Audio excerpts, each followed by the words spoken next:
جو نصرت کرے گا اسے کہیں گے ناصر، جس کی نصرت کی جائے گی، مدد کی جائے گی، اسے کہا جائے گا منصور۔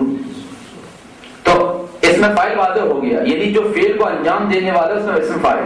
اب خدا کہہ رہا ہے انی جاعل، میں قرار دینے والا ہوں۔ عربی زبان میں اس میں فاعل میں تینوں زمانے پائے جاتے ہیں۔ خوبصورتی یہاں پر ہے اس آیت مجیدہ کی کہ تینوں زمانے پائے جاتے ہیں۔ انی جاعل یعنی ماضی میں بھی میں بنانے والا تھا، حال میں بھی خلیفہ کا تعین میں کرنے والا ہوں، اور آئندہ بھی میں ہی تعین کروں گا خلیفہ اور امام اور ہادی کا۔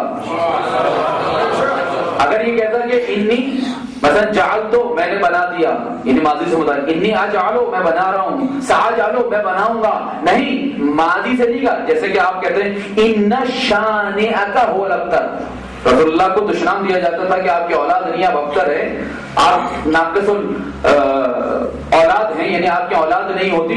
تو خدا کہ ان شانئک هو الابتر، شان اس میں فاعل ہے، یعنی یہ نہیں کہا ان یہ شانوں کا جو تمہیں ابتر کہہ رہا ہے، ان شانئک جو تمہیں ابتر کہہ چکا، ان یہ شانوں کا مثلا جو تمہیں آئندہ ابتر کہے گا، ان شانئک۔ اب وہ ماضی کا ہو، حال کا ہو، مستقبل کا ہو، تینوں معنوں کو سمیٹ کر خداوند نے جامعیت پیدا کر دی۔ توجہ فرمائیے گا۔ تو خداوند نے کہا انی جاعل فی الارض خلیفہ، بات ہو رہی نظام تربیت پر۔ نظام تربیت منسلک ہے نظام ہدایت سے۔ خداوند نے یہ فرمایا جا رہا ہے دیکھو روئے زمین پر جب بھی ہادی اور رہبر کے انتخاب کا مرحلہ آئے گا تو ہماری بارگاہ سے سرٹیفکیٹ لے لینا، اگر انی جاعل کے ذریعے سے آئے گا تو ہمارا بھیجا ہوا ہوگا۔ درود بھیجے محمد وعلی محمد۔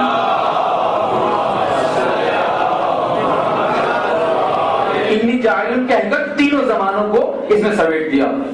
یا اسی سورے میں وَإِذِ ابْتَلَىٰ إِبْرَاهِيمَ رَبُّهُ بِكَلِمَاتٍ، حضرت ابراہیم کا امتحان لیا، فَأَتَمَّهُنَّ، جب امتحان میں کامیاب ہو گئے تو اب ڈگری عطا کی گئی، کس چیز کی؟ محمد کی۔ انی جاعلک للناس، وہ جاعل اس میں فاعل کے طور پر یہاں ذکر کیا ہے، انی جاعلک للناس اماما، میں تمہیں امام بنا رہا ہوں لوگوں کے لیے۔ تو اس میں فاعل اور جاعل واضح ہو گیا۔ یہ انشاءاللہ اگر گفتگو آگے بڑھے گی ہمارے آئندہ دنوں میں تو ہم اس کو مزید آپ کے سامنے بیان فرمائیں گے کہ کہاں کا یہ لفظ استعمال ہوا ہے اور اس کی افادیت کیا ہے۔ پھر میں نے دو مثالوں کے ذریعے سے اس چھوٹے سے لفظ کو آپ کے سامنے واضح کرنے کی کوشش کی ہے۔ انی جاعل فی الارض خلیفہ و انی جاعلک للناس اماما، میں تو امام بنانے والا ہوں۔ اب انسان کی عادت ہوتی ہے کہ جب بھی کوئی اچھی چیز ملتی ہے تو چاہتا ہے کہ میرے آل اولاد کے لیے بھی ادھر بھی ٹرانسفر ہو جائے۔ تو حضرت ابراہیم نے بھی یہ دعا کی، قال ومن ذریتی، کہ میری ذریت میں سے بھی ہوگا۔ تو خدا نے یہ نہیں کہا کہ کس کو ملے گا کس کو نہیں ملے گا۔ خدا نے کہا لا ینال عہد الظالمین، میرا عہدہ ظالم تک نہیں پہنچ سکتا۔ گفتگو روک کر ایک اور آیت کا آپ کے سامنے پیش کرنا چاہتا ہوں۔ دیکھیں نظام ہدایت صحیح راستے سے، صحیح وے سے، صحیح چینل سے لیا جائے گا تو نظام ہدایت ہوگا، اور وہی نظام ہدایت صحیح تربیت کا کام انجام دے گا۔ توجہ فرمائیے گا، صحیح نظام ہدایت لیں گے، صحیح چینل سے ہادی کا انتخاب ہوگا تو پھر وہ رہبر، وہ ہادی، وہ امام، وہ خلیفہ وہ کیا کام کرے گا؟ صحیح ہدایت کرے گا۔ تو پہلے نظام ہدایت کو واضح کرنا چاہتا ہوں قرآن کی روشنی میں، اس کے بعد خود بخود نظام تربیت واضح ہو جائے گا۔ درود محمد وعلی محمد۔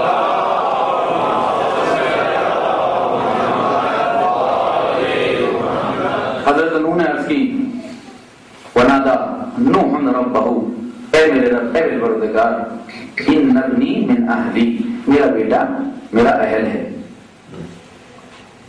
وَإِنَّ وَعْدَكَ الْحَقُّ، اور تیرا وعدہ سچا ہے۔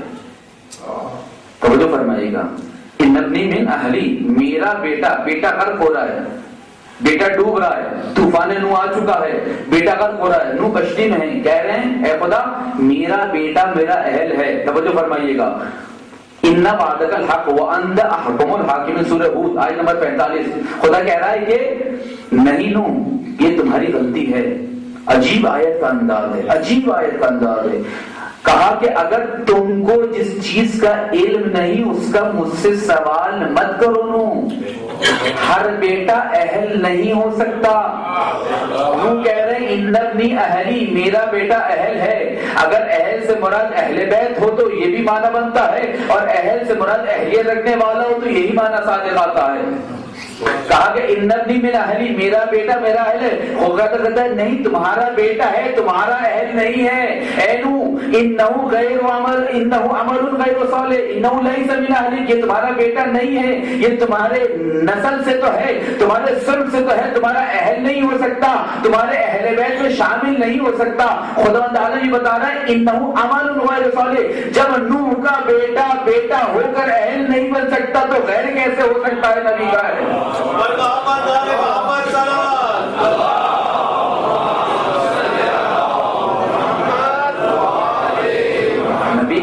نبی کا بیٹا ہو کر اہل نہیں بن سکتا. تو کہا قال من ذریتی، میری اولاد میں سے ہوگا. خدا نے نام نہیں لیے، کہا لا ینال عہد الظالمین، میرا ہوتا ہے. خدا نے یہ نہیں کہا کہ احدی اپنی ذات سے نسبت دی ہے، اپنی ذات سے. بہت عظمت ہے اس جملے میں. بہرحال وقت کے علاوہ اتنی گنجائش نہیں کہ میں ان باریکیوں کو تفصیل ان بات کا آپ کے سامنے بیان کروں کہ احدی. صرف یہاں پر ایک چھوٹی سی مثال میں دے کے جانا چاہتا ہوں. اگر میں کہوں ممبر تو آپ کے ذہن میں بہت سارے ممبروں کے تصور آئے گا، بہت سارے ممبروں کو تصور آئے گا. 3 سیڑھی کا ممبر، 4 سیڑھی کا ممبر، لکڑی کا ممبر، لوہے کا ممبر، اس لکڑی کا ممبر، اس لکڑی کا ممبر، اس رنگ کا ممبر، اس رنگ کا ممبر.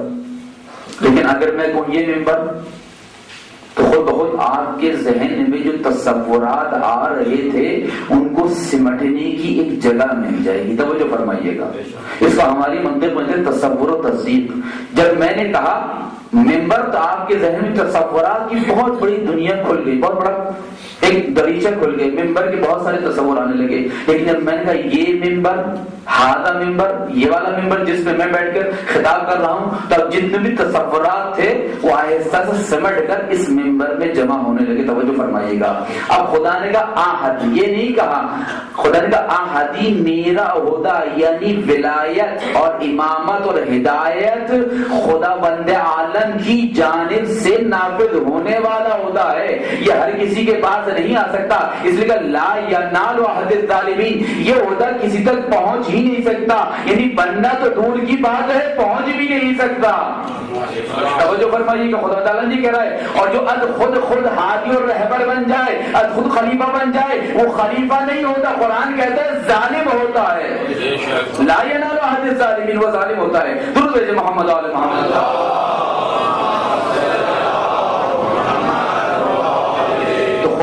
اپنی ذات سے نسبت دیا. احدی کہہ کے انی، میں قرار دے رہا ہوں، انی جاعلک للناس امام، میں تمہیں بنا رہا ہوں. تو پتہ چلا ہدایت خداوند عالم کی جانب سے، امامت خداوند عالم کی جانب سے.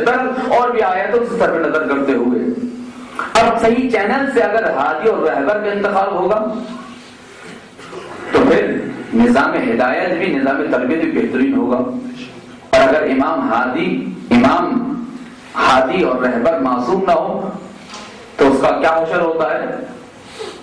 کہتے ہیں کہ ایک مولانا ایک گاؤں پہنچے تبلیغ کے لیے. ایک لڑکا نظر ہے، اس کا بیٹا ادھر آؤ، نماز آتی ہے نہیں، روزہ پتا ہے نہیں، وضو آتا ہے نہیں، غسل آتا ہے نہیں. اچھا بھائی چلو بھائی، غسل بھی سکھایا، نماز بھی سکھائی، وضو بھی سکھایا. 1-1.5 گھنٹہ اس میں نکل گیا. دوسرا لڑکا جاتا ہے، بیٹا ادھر آؤ، وضو آتا ہے نہیں، نماز آتی ہے نہیں، غسل آتا ہے نہیں، اس کو بھی سکھا دیا. 2 گھنٹے اس میں گزر گئے. مولانا کے 3.5 گھنٹے پورے ہو گئے. مسجد میں اعلان کر دیا اس طرح تبلیغ کریں گے تو حق ادا نہیں ہوگا. مسجد میں اعلان ہو گیا تمام کے تمام افراد نہر کے کنارے جمع ہو جائیں، سب کو اجتماعی وضو سکھایا جائے گا.